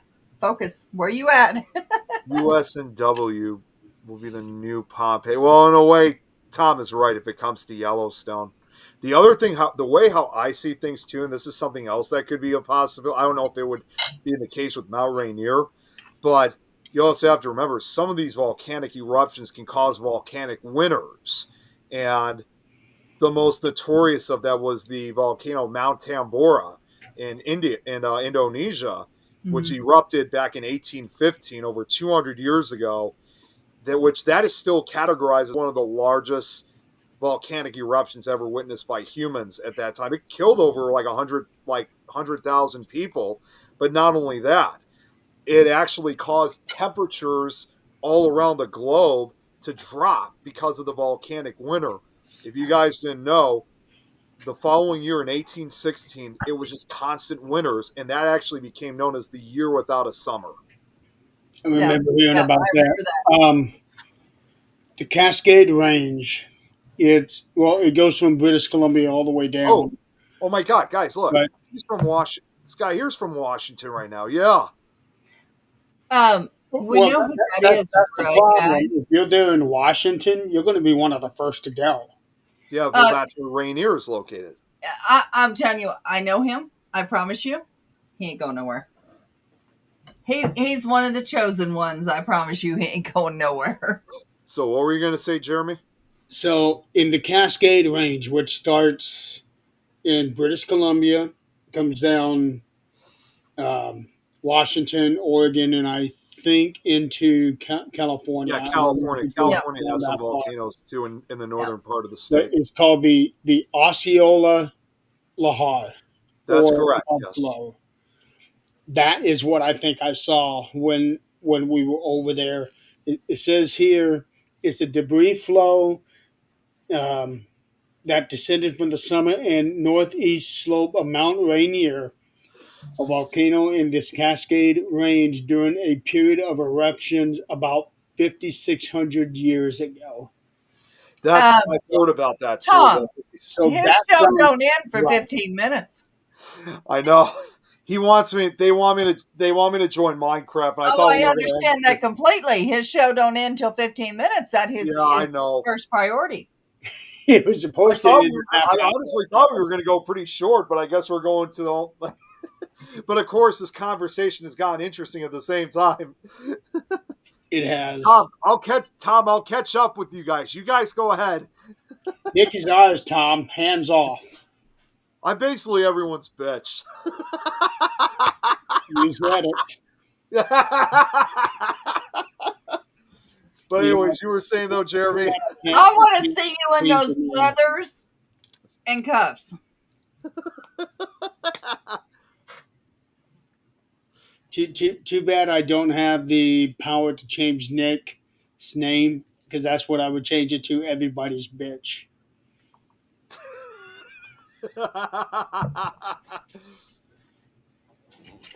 Yeah, Nick and his. Yeah, he's in Illinois. He I can't hear nothing. Hey, I already covered that about 20 minutes ago. But apparently we needed it again. There we because- go. That works. That works. Now, just make sure you don't forget to change that when you get on Fear Fans next week. or Nikki's show or some of the other shows. Right. But no, I think that was where we were at Osceola. I think that was where we went. Tom, don't Because start. it's right there in that area, and the timeline is right. I think that's the one. Illinois. Well, and Jeremy, when you also mentioned about like the Cascade Range, I mean, some people have also asked too, like when you even think of some like the chances of Mount Rainier eruption, compared also to the eruption of Mount St. Helens back in 1980. You know, even back in 1980, prior to the eruption of Mount St. Helens, people didn't honestly think that there was ever going to be like another eruption like it would eventually be, because, you know, obviously, yes, that was a very different time. You know, prior to Mount St. Helens, we hadn't really had an eruption in the continental United States. I mean, up again, prior to 1980, last real volcanic eruption prior to Mount St. Helens was Mount Lawson in California in 1915, over 100 years ago. And so, you know, who remembers that period of time even then? Well, when you look at the Cascade Range, there is a number of volcanoes and mountains that I think are suspected to be volcanoes. Yeah. You got Mount Hood, Yep. Mount Rainier, Three Mount si- Shasta. Three Sisters. That's another. So they may all Yeah, be. I've got a jar of it. Oh yeah, check this out. Like what Ugasa had said. She said his mom told him about the St. Helens eruption. Yeah, I remember hearing the stories about that. It turned day into night very quick. Yeah, Happened I've yeah, got happened a at- jar of that Yeah. Mount St. Helens Yeah, ash. it happened. Began at 8:32 that morning on May 18th, 1980, and that was also the very first volcano ever in history, and still is to this day. Which, because I know 57 people were killed by Mount St. Helens, and tragically, the very first victim was a volcanologist himself, David A. Johnston. Oh, yeah. He was only 30 years old. Usually how that goes. So think about this. You got this. Get down. Basically have a line of volcanoes going down there. So think about the possibility of an event so strong that it activates all of them at the same time. Oh, yeah, I can't even imagine. Yeah. Well, not one of the volcanoes I just mentioned. There's one that's called Three Sister. Yeah, that line. What Ugasa he makes. I almost forgot. Ugasa makes a good point. It's part of the Ring of Fire, and that's why there's so many active volcanoes in that area. But if you look at something called the Three Sisters, they're located in Oregon, and there are three different volcanoes, three mountains that all sit together: North Sister, Middle Sister, and South Sister.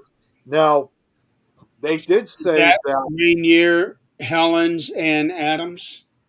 that's in Washington. The Three Sisters, they're in Oregon, but they're not Mount Rainier or Mount St. These are three mountains that are close together.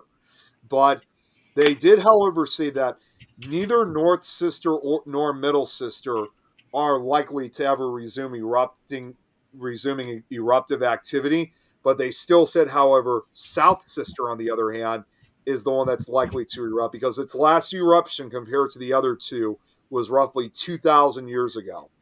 So it's the youngest of it's the youngest of the three. So that's why only South Sister is the only one that's possible of erupting, not North or Middle Sister. Okay, Yep. See, I found them. yeah, Okay. Ugasa just And said, they're also right next to Mount Bachelor. yes, they are. Yeah, Ugasa just said Mount Three Sisters in Oregon, Rainier, St. Helens, and Hood are in Washington. Who names these things? You got the Three Sisters right next to the Bachelor. Yeah. Who One of names those these wouldn't things? be just three sisters anymore. Well, and each sister mountain has their own individual name, and those names are even though they're called North, South, and Middle Sister, they have again they have uh, individual. So North Sister is known as Faith, which is the oldest and most highly eroded of the three, with zigzagging rock pinnacles between glaciers. Then Middle Sister is known as Hope, which is a basaltic stratovolcano that has also erupted more vicious andesite, dacite, and I don't even know how to say that one. It's also the smallest and least studied of the three. And South Sister, the one that's in danger of erupting, is called Charity. That's the tallest of the trio, standing at over 10,000 feet.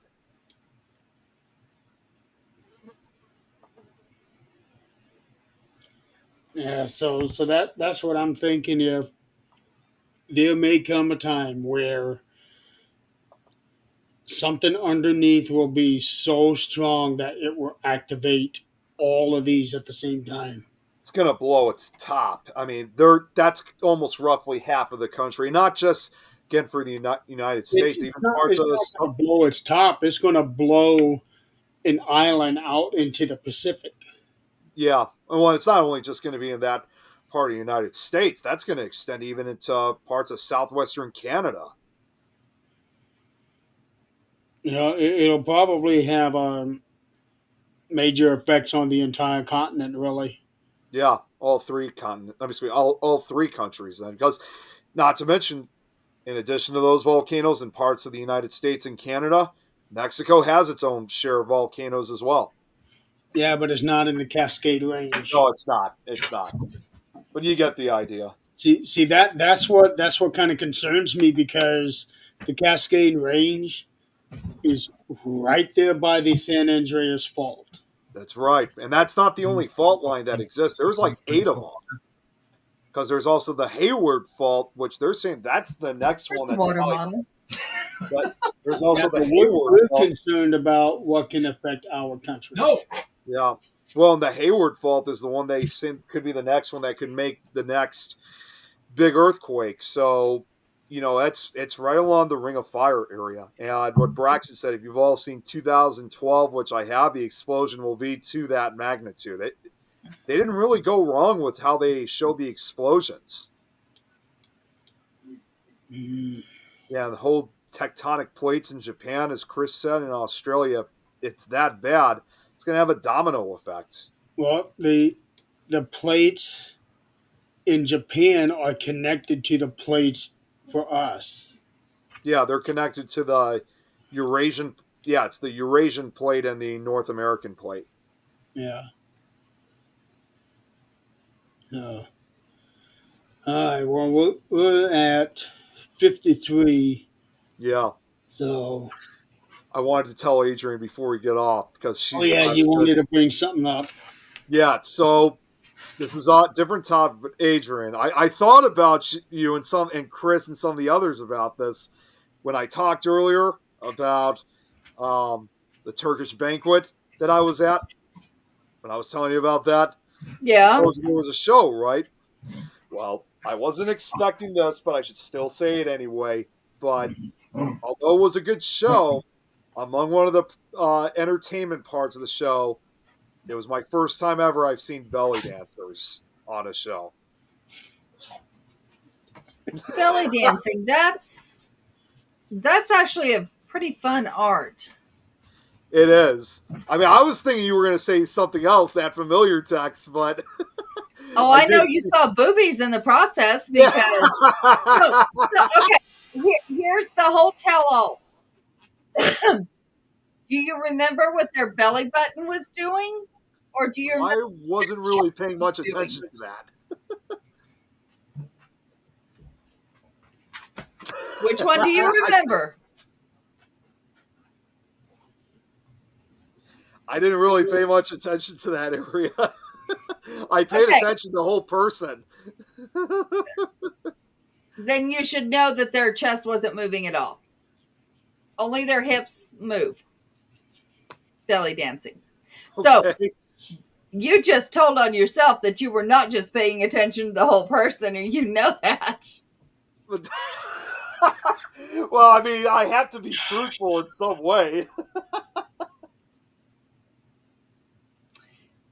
Sure.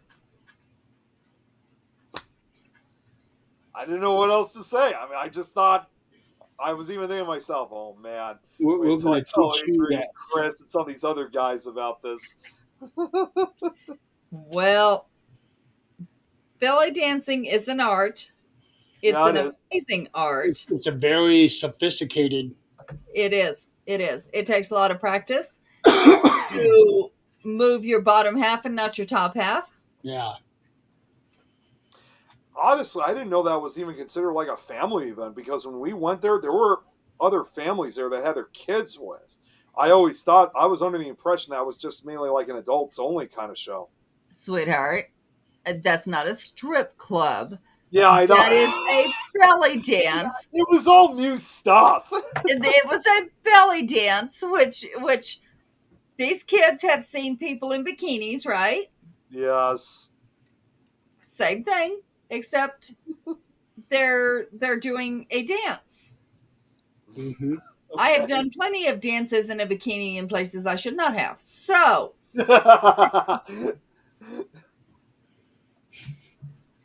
no, those kids were not traumatized, I promise. No, they weren't. I know they weren't. Are there any strip clubs in Greeley? No, you have to go to Denver. Oh, God. I think I know where you're getting at, Jeremy. Oh, no, there's one in Fort Collins because Zach used to work there. Used to be a bouncer. Yes, he was security, and we're still friends with some of the strippers. Okay. Paranude Chris. Denver and Springs, that's right. There's a new word. That's a new one. Yeah. You better take that soon, Chris. You better He was trade. one of the dancers. Oh my God. Hey, I actually have a video of Zach dancing on this show. Mm-hmm. Because I wish we could I drug put it, him, I I guess. put it in our greatest hits video when we did our 100th episode. Yeah. We could That's make right. that happen if we drugged him. We need to look into that. Oh, never mind. Zach Delete drugged that part of Zach. the show. Let me see if I can find that. Hire a stripper for Nick. Wink, wink. Right? Where is it? I'm pretty sure I labeled it as Zach dancing.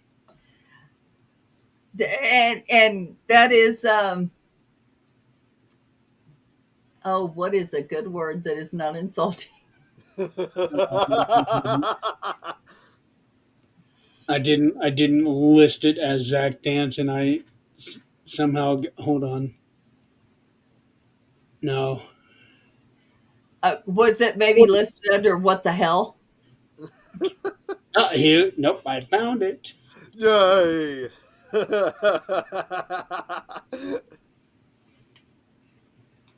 a place in Wasn't France Friends with the with me. Naked Ladies? Isn't that just a strip club?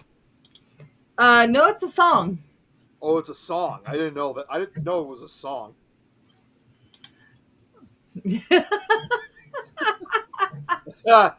Okay, let's see. Oh, Eileen's part of this.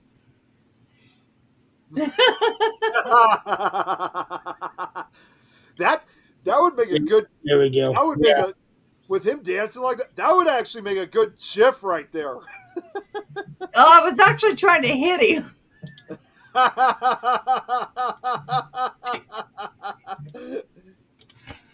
Yeah, because I remember putting that in a very specific spot in that video. Yeah, yeah. That was actually decent dancing.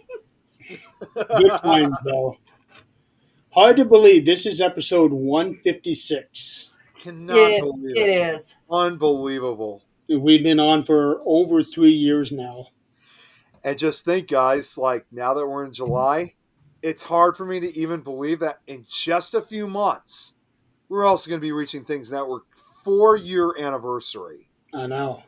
That's like, it just felt like it was a few weeks ago. We just did the 3rd-year anniversary. It feels like that sometimes, doesn't it? I know, it does. It's like, what the hell? What the hell's going on here? Well, that's the thing. As we get older, everything happens faster. It That's why I really, always say, really does.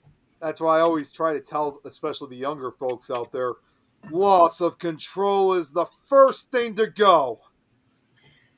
Well, unfortunately, when we're young, we don't listen. Yeah, they don't, but And that's I actually still tell. No, It's we don't better to listen say because something. we think we know it all.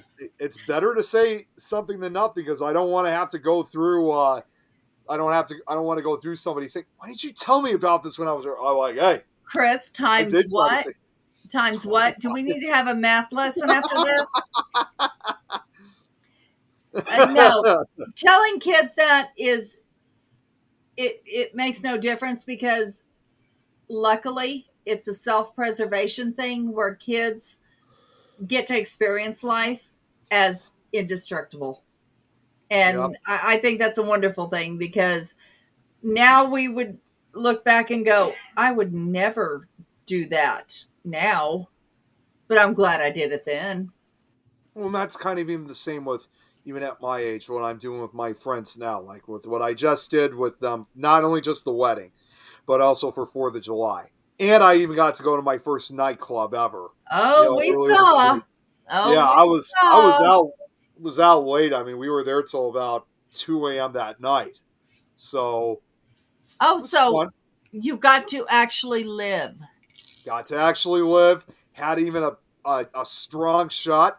Had tequila, believe it or not, and just enjoyed the night. It was a lot of fun. That's it. We've only got today, guys. I don't care how old you are. We've got today. Well, and I also want to Tomorrow throw. we could be bombed. I mean, Yeah, seriously. I also do want to throw something out. This was actually, I'm not going to say very much because I know we got to end things, but when this was actually something you were talking about earlier, Adrian, I think also this would be a good way to kind of end things too, is that when it comes to not only just being with, when you were talking earlier about that there shouldn't be any of this hate, this judging, because of people like hating either because of their race or their color or anything like that. You guys have seen my social group has also, my local friends, we become a really interracial group. I know I probably said it before, but now it really has because it's like you got me and Don along with 2 other people. We're probably the only white folks in the group. Everybody else, we have at least 2 Native Americans with us. I told you the person who got married, It's awesome. she's Asian, and even though her husband would be identified as white, still he's Turkish. So we've become quite a great diverse, and it's gotten to a point because we got so close to each other that night that we may not be blood, but we have essentially become family together.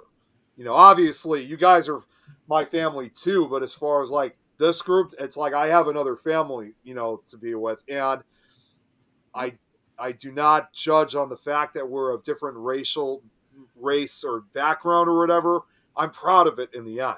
Doesn't mean anything. Absolutely. Let's leave it on this note. Yeah. you're a history buff. Let's do this.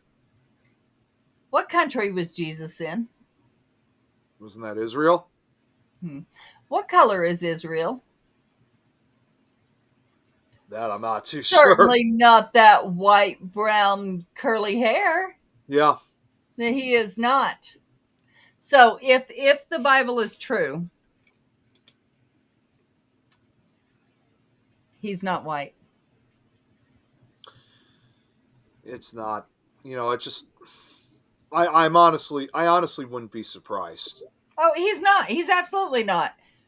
Because whites didn't live there. No. So, this racism bullshit is just a bunch of bullshit, and I refuse to deal with it. But Well, I could also. Oh, I'm sorry, Adrian. I could also point out one other and very important thing because you mentioned about my history knowledge, but you go ahead first. I was just going to say I refuse to deal with it. But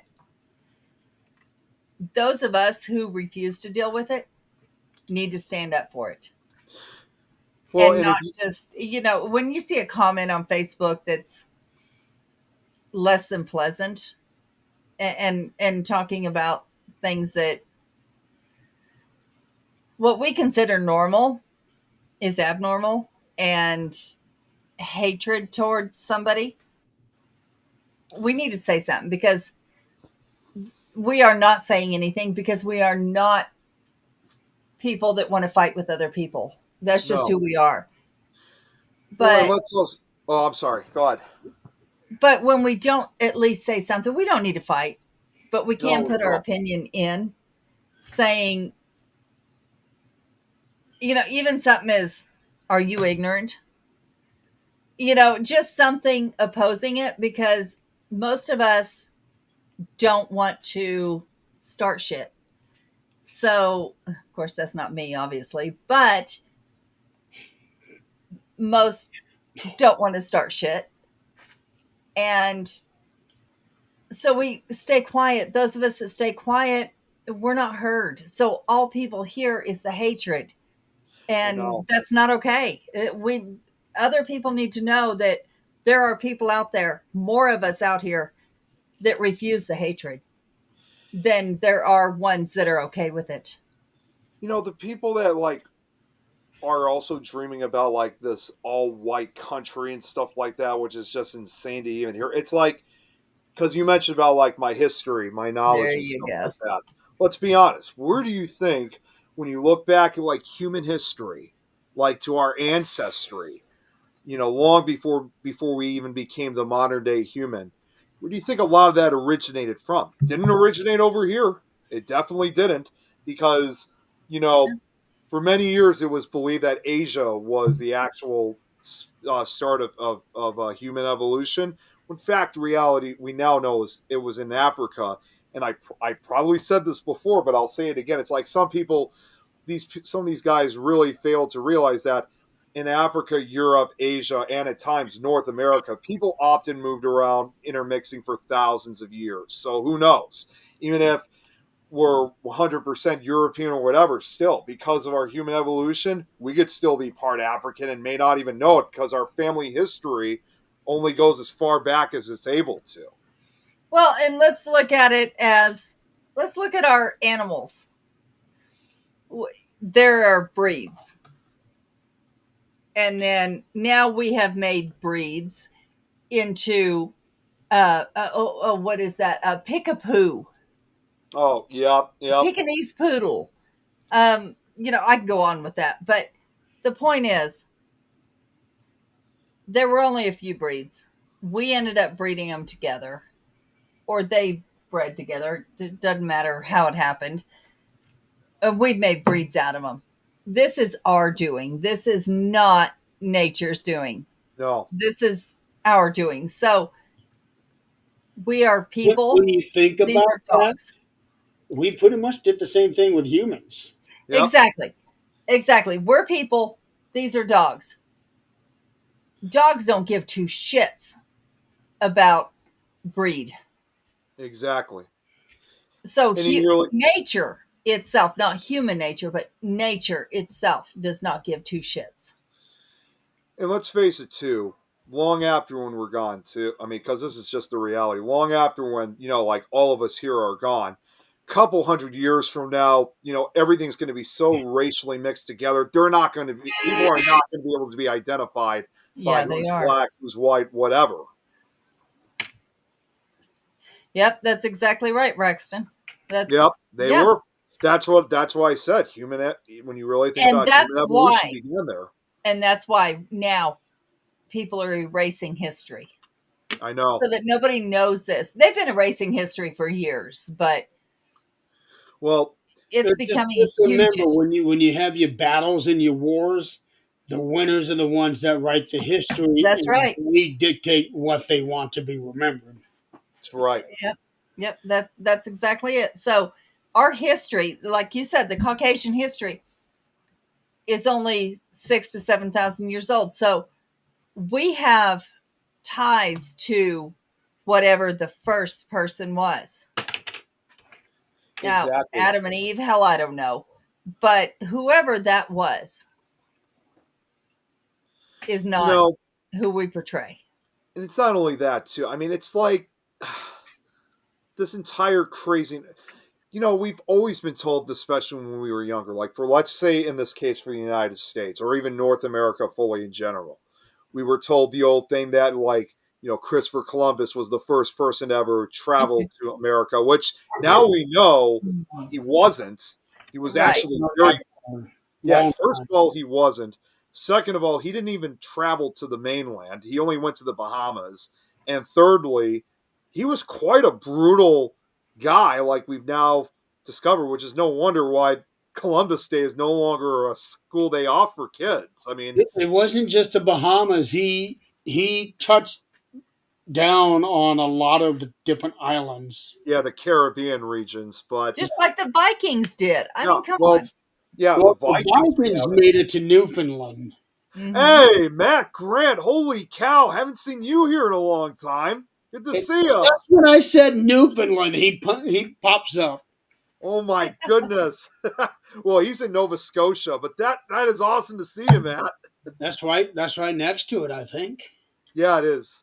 But it's the addition of that. It's just I just don't understand why people would want to carry on that crazy belief or whatever. It just Well, so those of us that are what they call woke, I don't know. So those of us that understand need to stand up for that. We don't need to argue with people. We don't need to act stupid. We don't need to. I have to tone myself down because, Columbus Day. right?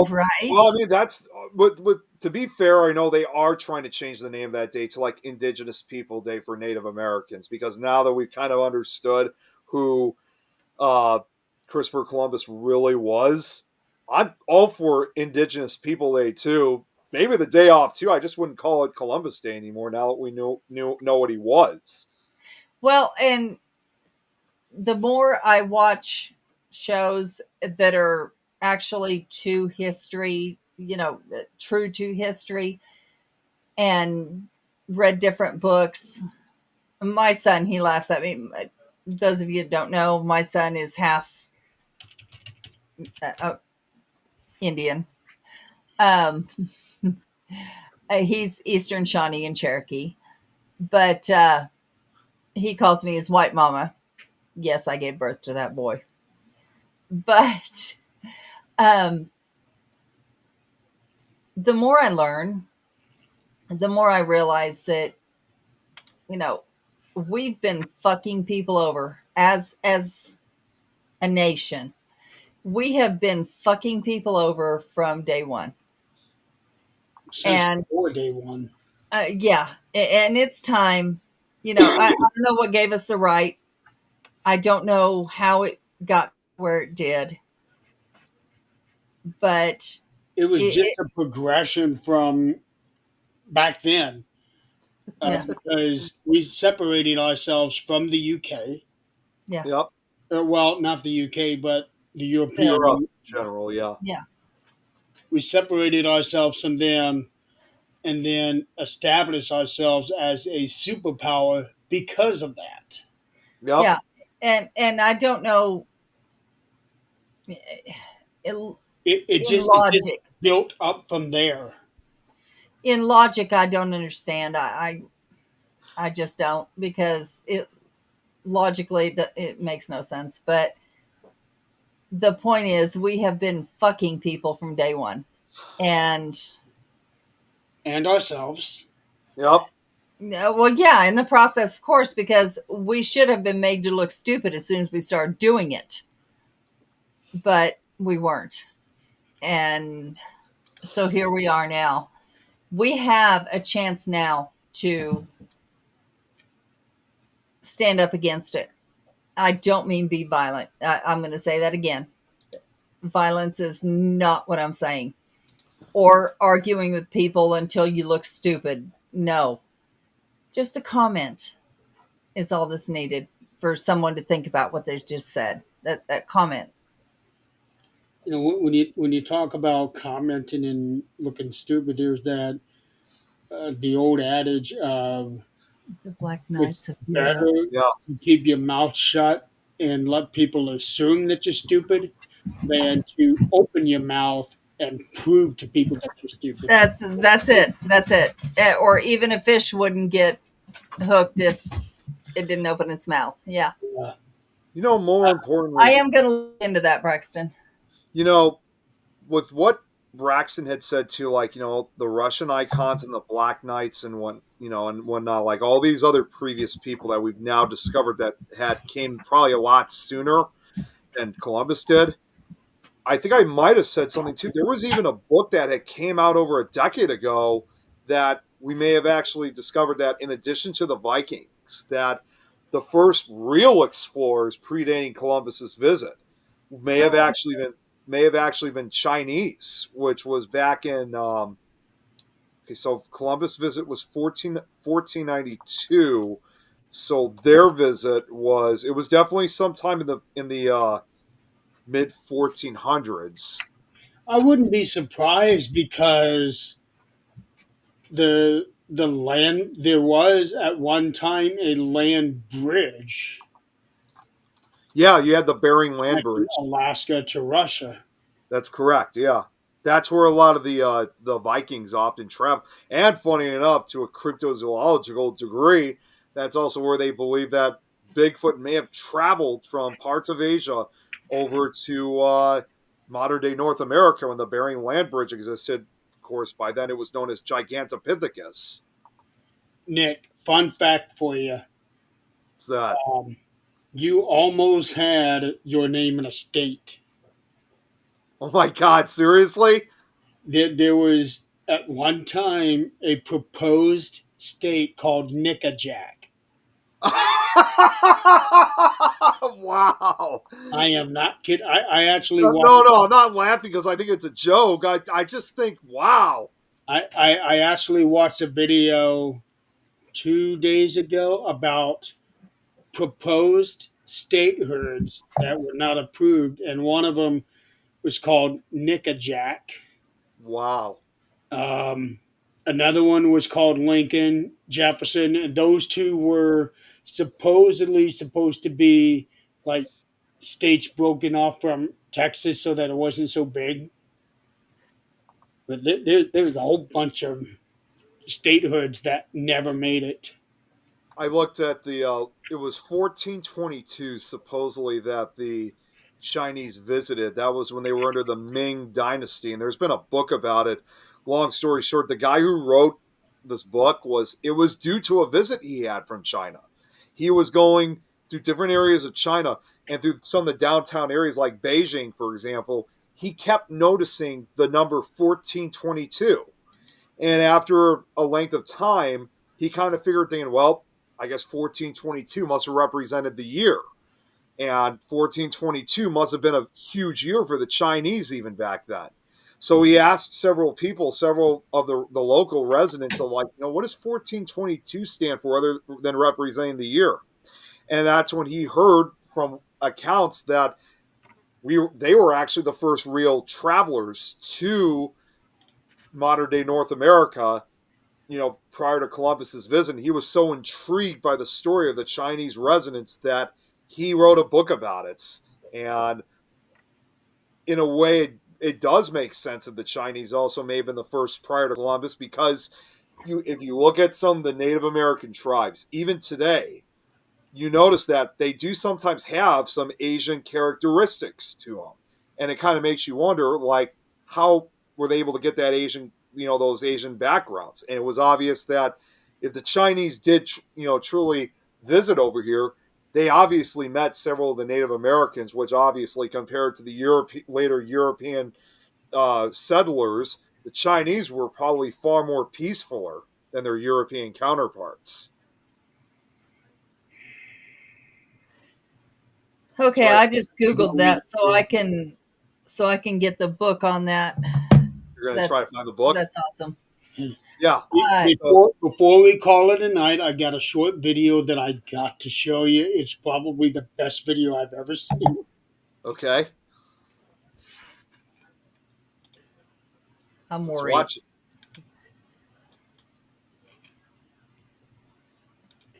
It's I love it. Put it on spotlight for you so you can have it full screen.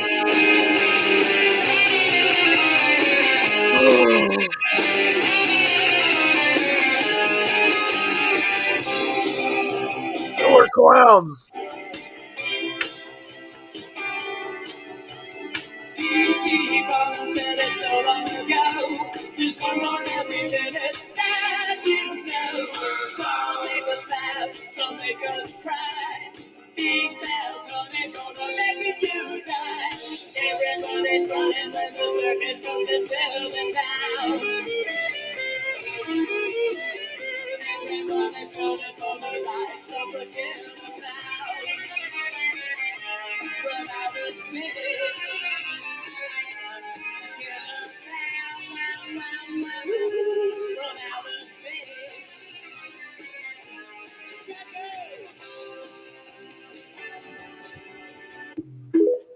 Oh, that is awesome. I love that. Somebody was bored. I would so live in that house. I could definitely see you living in that house. And Braxton says he has that song I in his absolutely playlist. would live in that house. I That thought is it was awesome. the greatest thing. Absolutely. Yes, there is, Braxton. All right, guys, we are 20 after and more than 2 hours into the show. We were supposed to only be doing an hour tonight. Yeah. But our Oh, well, curiosity somebody got the best of forgot us. to inform the mouth of the show. We'll let y'all guess who that is. Didn't we tell you that? I thought we did. Mm-mm. Oh. Yeah. Oh, well. Okay, so it looks like next week we will not be on again. I think that has been decided, right? Yeah, I considering know I gotta won't be here. Nick's traveling, so yeah. Yeah, it's going to be kind of a traveling weekend for us. Yeah, so no show next week, but we will be back.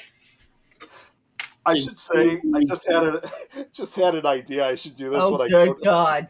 just had an idea that I should do for next weekend when I go to Paranormal Rockdown next weekend, because David's going to be there.